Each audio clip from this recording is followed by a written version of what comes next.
el primer credo humano fue dado. Estos obispos y sus sucesores continuaron aumentando su poder sobre las congregaciones. Finalmente decidieron escribir en una declaración formal lo que ellos requerían que la gente creyera y cómo la iglesia debía ser dirigida. En el año 325 se reunieron en un lugar llamado Nicea y escribieron el primer credo de manufactura humana, el credo de Nicea. Un credo humano está formado por ideas de hombres en cuanto a lo que las personas deben creer y hacer en la religión. Pero Jesús y sus apóstoles ya habían dicho todo lo que los hombres deben creer y hacer para ser salvos. Por lo tanto, el credo de Nicea no pasa de ser un credo humano y no la palabra de Dios. Una vez más, los hombres estaban poniendo sus propias ideas sobre las ideas de Dios. El credo de Nicea fue el primer credo humano que recibió la aceptación general de los dirigentes religiosos en todo el Imperio Romano. Cualquier cristiano que no aceptara este credo recibía el sobrenombre de hereje. La mayoría de la gente aceptó estas doctrinas humanas teniendo muy poco cuidado de lo que Dios dijo. Los concilios eclesiásticos continuaron aumentando su poder hasta que la gente finalmente aceptó un concilio general de alcance mundial como autoridad sobre la iglesia. Esto abrió el camino para que más tarde se nombrara un papa. La gente estaba cada vez más apartándose del patrón original que Dios dio para su iglesia, pero hubo algunos que continuaron andando en el camino de Dios. No estuvieron dispuestos a aceptar credos humanos. El emperador romano Constantino convocó a un concilio para escribir el credo de Nicea. En este tiempo, él todavía no era cristiano, pero simpatizaba con la iglesia y tenía mucha influencia sobre los líderes de esta. Para ayudar a la iglesia, Constantino ordenó que se escribieran a mano 50 copias de la Biblia. Sin embargo, los cristianos no siempre han disfrutado de la simpatía del gobierno oficial. Por ejemplo, antes de que Constantino fuera emperador, los cristianos eran odiados y martirizados hasta la muerte con la ayuda de los gobernantes. El pueblo romano fue testigo de la muerte de muchos cristianos. Jesús había prometido estar con su pueblo hasta el final, por lo que muchos de los cristianos murieron sin miedo. Constantino había notado la serenidad con que los cristianos aceptaban la muerte.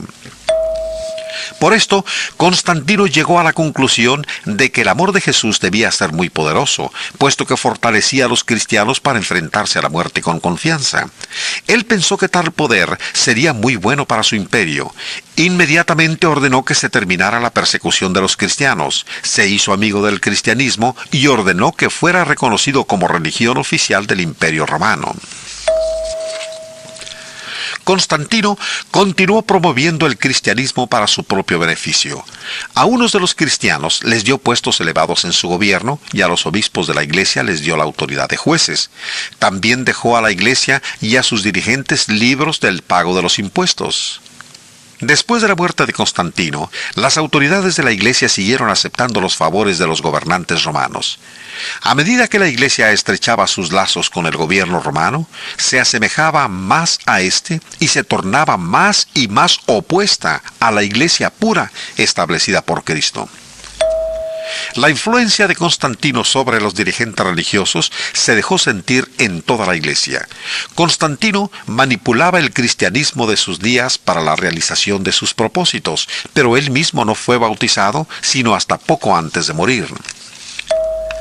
Bajo la influencia de Constantino, los dirigentes de la iglesia comenzaron a cambiar la organización, siguiendo la misma forma en la cual el Imperio Romano estaba organizado, nombrando un emperador y varios gobernantes subalternos. Después de muchos años, el cambio se hizo completo. La iglesia dejó de ser igual a la que había sido establecida por Jesús, resultando así la iglesia romana. Cuando el gobierno de la Iglesia romana alcanzó su desarrollo completo, resultó ser un gobierno casi idéntico en forma al antiguo gobierno romano. Puesto que Roma era el más importante centro del mundo, el obispo de Roma fue aumentando en poder y prestigio. Finalmente la gente comenzó a aceptar la idea de que el obispo romano era el gobernador único sobre toda la Iglesia. Más tarde el título de Papa fue usado exclusivamente para referirse al obispo de Roma. Este título nunca fue usado, llevado o autorizado por Cristo ni por sus apóstoles. Aproximadamente 600 años después de la muerte de Jesús, Bonifacio III, obispo de Roma, aceptó oficialmente el título de Papa y gobernador de toda la Iglesia romana. La gente designó a un simple hombre cabeza de la Iglesia. Esta Iglesia fue llamada la Iglesia Católica Romana, dado que se extendía sobre el Imperio Romano. La palabra católica significa universal, pero ¿dónde estaba la Iglesia de Cristo durante esos años? El pueblo de Dios no podía reunirse para adorar públicamente porque eran calificados de herejes por la Iglesia romana. En el año 1054, la Iglesia Católica se dividió en dos grupos, la Iglesia Católica Romana y la Iglesia Ortodoxa Griega. Estos dos grupos no podían ponerse de acuerdo entre sí y ninguno de ellos siguió el patrón que Cristo había dado para su Iglesia en las Escrituras. La Iglesia romana siguió aumentando en poder e influencia con el paso de los años. Sus dirigentes continuaron inventando y aceptando nuevas doctrinas, prácticas y ordenanzas, todo lo cual era solamente invención de hombres faltos de inspiración divina. Una de esas prácticas se llamó la doctrina de la penitencia. Esta doctrina de la penitencia prometía a la gente que si confesaban sus pecados al sacerdote y daban dinero para la iglesia, no sufrirían el castigo temporal de sus pecados, y hasta presionaban a la gente para que dieran el dinero por adelantado. A esto se le llamó la venta de indulgencias. El dinero se usó para construir algunas de las famosas iglesias que se encuentran en Roma. Los dirigentes religiosos, carentes de toda inspiración divina, aceptaron la idea de conceder a los sacerdotes el poder de perdonar los pecados. Se requirió que las personas confesaran sus pecados delante del sacerdote para que pudieran ser perdonados. Sin embargo, la Biblia enseña que todo cristiano es un sacerdote y que Cristo es el único mediador entre Dios y los hombres. Los cristianos que siguen el camino de Dios confiesan sus pecados a Cristo o a algún hermano en vez de hacerlo ante un sacerdote. Jesús nos dio la verdad completa en la Biblia. Doctrinas y prácticas posteriores, tales como el agua bendita, la misa latina, la extrema unción y el celibato, no forman parte de la verdad dada por Dios. Estas doctrinas fueron originadas por hombres faltos de inspiración divina. Debido a que algunas de las doctrinas mencionadas datan de una fecha muy antigua, algunas personas creen que tales doctrinas tienen su base en la Biblia, pero esto no es verdad. En 1 de Timoteo 4, 1 al 3, la palabra de Dios hace una advertencia, pero el Espíritu dice claramente que en los postreros tiempos algunos apostatarán de la fe, escuchando espíritus engañadores y a doctrinas de demonios, por la hipocresía de mentirosos que, teniendo cauterizada la conciencia, prohibirán casarse y mandarán abstenerse de alimentos que Dios creó para que con acción de gracias participasen de ellos los creyentes y los que han conocido la verdad. Fíjese bien que el Espíritu Santo mismo dice que las doctrinas de prohibir casarse y la abstención de las viandas son doctrinas de demonios. Con esto queda demostrado que las Escrituras se oponen a la introducción de doctrinas no inspiradas divinamente, aun cuando hayan sido aprobadas por quienes son considerados como autoridades de la Iglesia. Los dirigentes religiosos de los que estamos hablando supieron que sus tradiciones no tenían base bíblica. Por esta razón, no querían que la Biblia cayera en manos de los creyentes. Durante la Edad Media, y aún después, las autoridades recogían y destruían los ejemplares de la Biblia que estaban en poder de algunas personas. Aunque hubo algunos líderes católicos que no llegaron a ese extremo, sin embargo, ninguno de ellos se atrevió a animar a la gente a leer la Biblia. Ellos juzgaban que el clero católico era el único con el derecho de interpretar la Biblia. Ellos no querían que el hombre del pueblo tuviera una Biblia para leerla por sí mismo. Pero la gente de diversas naciones deseaba que la Biblia estuviera escrita en su propia lengua para leerla. Ellos mismos, este deseo universal tan fuerte, propició la llegada de los movimientos religiosos del siglo XVI, los cuales tradujeron la Biblia al lenguaje del pueblo. La Iglesia romana hizo todo lo posible para evitar que la Biblia llegara al hombre común. Encarcelaron a muchos de los hombres quienes trabajaban en la traducción de la Biblia para que la gente la pudiera leer. Muchos fueron condenados a muerte. Juan Wycliffe fue uno de los primeros hombres que tradujo la primera Biblia al inglés. Años después de que Wycliffe había muerto, el Papa Martín V de la Iglesia Católica Romana ordenó que sus huesos fueran desenterrados y quemados y que sus cenizas fueran esparcidas en el río Swift.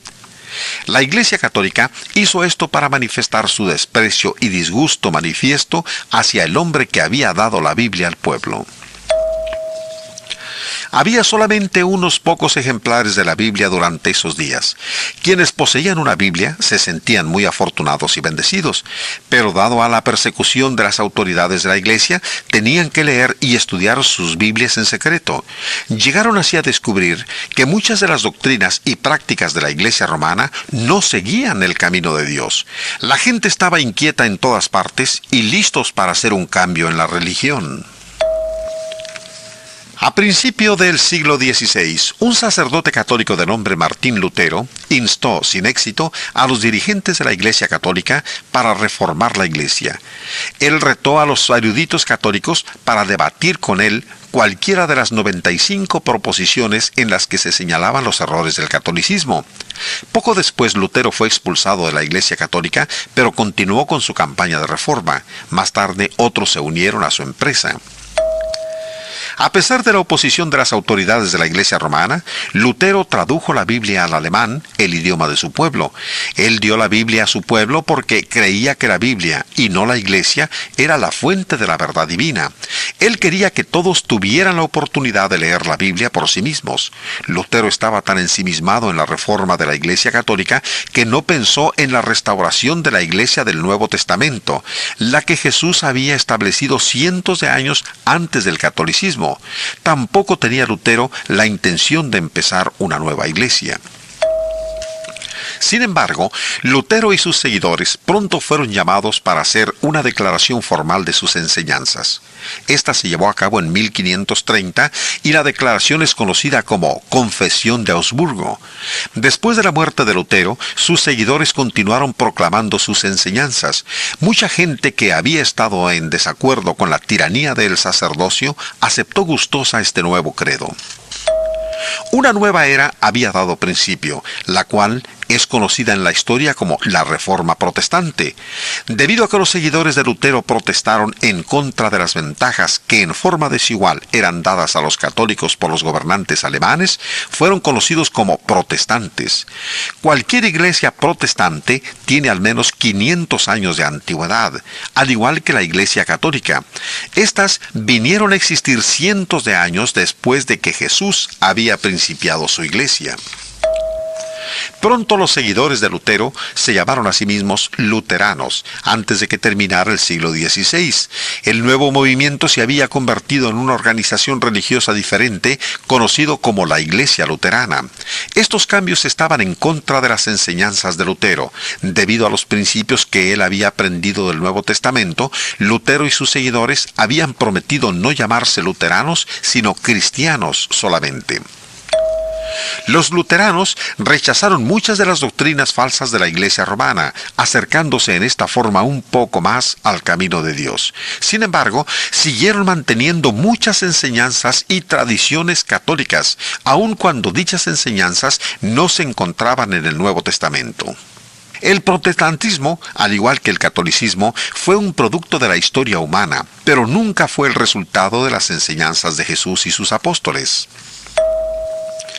La Iglesia Presbiteriana tuvo su principio en Escocia como resultado de un movimiento religioso previo que Juan Calvino había iniciado en Suiza. Calvino había huido de Francia a Suiza tratando de escapar de la persecución de la Iglesia romana. En 1536, Calvino publicó sus famosos estatutos de la religión cristiana como una defensa del protestantismo en Francia.